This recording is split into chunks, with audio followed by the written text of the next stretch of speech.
Hello everyone, welcome to my channel. We will learn today one word substitution in English grammar.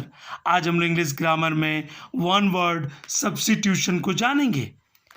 ये जो topic होंगे ये ना केवल आपके कम्पिटिटिव एग्जाम के लिए बल्कि आपके एकेडमिक एग्जाम के लिए भी महत्वपूर्ण होंगे. सो वीडियो को स्किप ना करें, पूरा वीडियो देखें और अपने नॉलेज को इंक्रीज करें. अगर आप हमारे चैनल पर नए हैं तो जल्दी से चैनल को सब्सक्राइब कर लें ताकि हर वीडियो का नोटिफिकेशन सबसे पहले आपको मिले. तो हम लोग पहले जो पॉइंट दिए गए हैं उससे अवगत हो जाएं. Study of oceans and their phenomena. अब जो स्टडी होता है ओशियन का और उससे जुड़ी हुई घटनाओं का उसे हम क्या कहते हैं? तो उसे कहते हैं हम लोग ओशियनोग्राफी. उसे क्या कहते हैं? ओशियनोग्राफी. यानी कहने का अर्थ क्या हो गया? समुद्र विज्ञान. इसका हिंदी क्या हो जाएगा? समुद्र विज्ञान. इसे भी आप गौर करें, इसका हिंदी होगा समुद्र विज्ञान. ओके, आप समझ रहे हैं? हम लोग सेकंड नंबर पॉइंट को जान लें. सेकंड नंबर पॉइंट क्या कह रहा है? अब बोल रहा है second number point, study of law. जो कानून का अध्ययन किया जाता है उसे हम लोग क्या कहते हैं? उसे कहते हैं नोमोलॉजी. उसे क्या कहते हैं? नोमोलॉजी. यानी जो कानून का अध्ययन होता है उसे हम लोग कहते हैं नोमोलॉजी. इसका अर्थ क्या होता है? विधि विज्ञान. इसे हिंदी में हम लोग क्या कहते हैं? विधि विज्ञान. ओके, आप सेकंड नंबर भी जान लिए. स्टडी ऑफ लॉ को क्या कहते हैं? नोमोलॉजी. इसे हिंदी में कहते हैं हम लोग विधि विज्ञान. हम लोग आगे जान लें थर्ड नंबर पॉइंट को, स्टडी ऑफ फॉसिल्स. अब स्टडी ऑफ फॉसिल्स को हम लोग क्या कहते हैं? तो उसे कहते हैं हम लोग पैलियोंटोलॉजी. ठीक है, पैलियोंटोलॉजी स्टडी ऑफ फॉसिल्स को कहते हैं. यानी इसका हिंदी क्या होगा?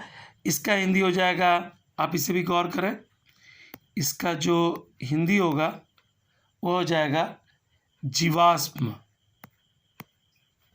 ठीक है, इसका हिंदी हो जाएगा जीवाश्म विज्ञान. ओके, हम लोग फोर्थ नंबर पॉइंट को जान लें. ये क्या कह रहा है? Study of ancient things like Tom's, burette, towns. इसे हम क्या कहते हैं? यानी जो गुंबद होते हैं या कोई शहर का हम खोज करते हैं उसे क्या कहते हैं? तो उसे कहते हैं आर्कियोलॉजी. उसे हम लोग क्या कहते हैं? आर्कियोलॉजी. इसे भी आप गौर करें. यानी हिंदी क्या होता है? इसका हिंदी होता है पूरा, इसे भी आप गौर करें, पुरातत्व. ठीक है, पुरातत्व विज्ञान. इसे हम लोग क्या कहते हैं? पुरातत्व विज्ञान. ओके, हम लोग फिफ्थ नंबर पॉइंट को जान लें. Strong desire for food wealth. यानी किसी को अगर स्ट्रॉन्ग डिजायर हो फूड का या वेल्थ का, यानी भोजन की और संपत्ति की, तो उसे हम लोग कहते हैं ग्रीड. ग्रीड का मतलब तो आप जानते ही हैं, लालच होता है, लोभ होता है. ओके, इसे भी आप जान लें, स्ट्रॉन्ग डिजायर फॉर फूड और वेल्थ. इसे हम लोग क्या कहते हैं? Greed. Come to the six number point को आप जानें. Strong dislike between two person. अब देखिए, जो स्ट्रॉन्ग डिसलाइक होता है दो व्यक्तियों के बीच में उसे हम क्या कहते हैं? उसे कहते हैं हम लोग एंटीपैथी. यानी उसे क्या कहते हैं? एंटीपैथी. एंटीपैथी का मतलब क्या होता है? घृणा. इसका जो मतलब होता है वो होता है घृणा. हिंदी में से क्या कहते हैं? घृणा कहते हैं. ठीक है, आप आगे जान लें. Okay, seven number, stream of flowing into another big river.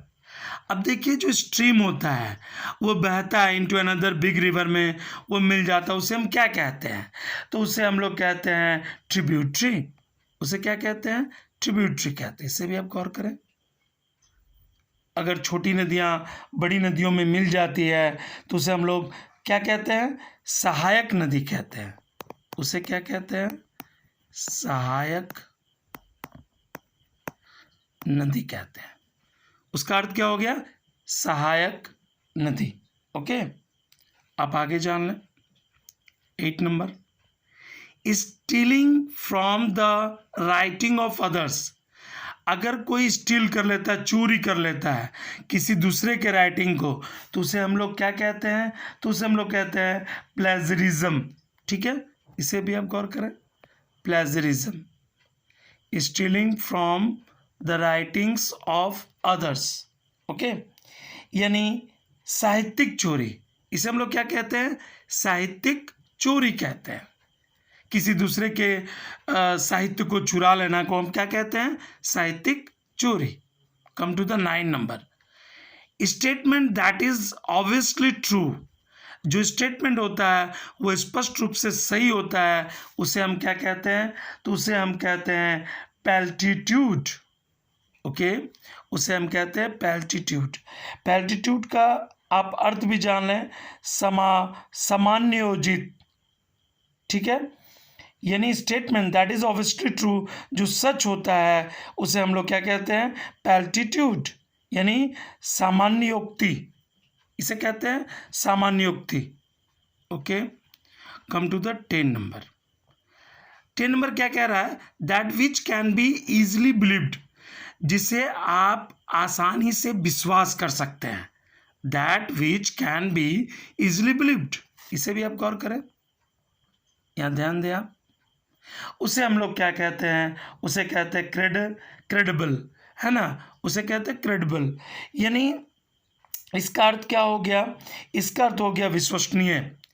यानी ये जो क्रेडिबल है उसका अर्थ क्या हो जाता है? विश्वसनीय, जो बिलीवेबल हो, जिस पर आप बिलीव कर सके, विश्वास कर सके। ओके, आपने 10 जो पॉइंट्स थे उसे कंप्लीट कर ली। यदि आपको वीडियो पसंद आया तो अपने दोस्तों के साथ शेयर करें, वीडियो लाइक करना ना भूलें। वीडियो देखने के लिए धन्यवाद।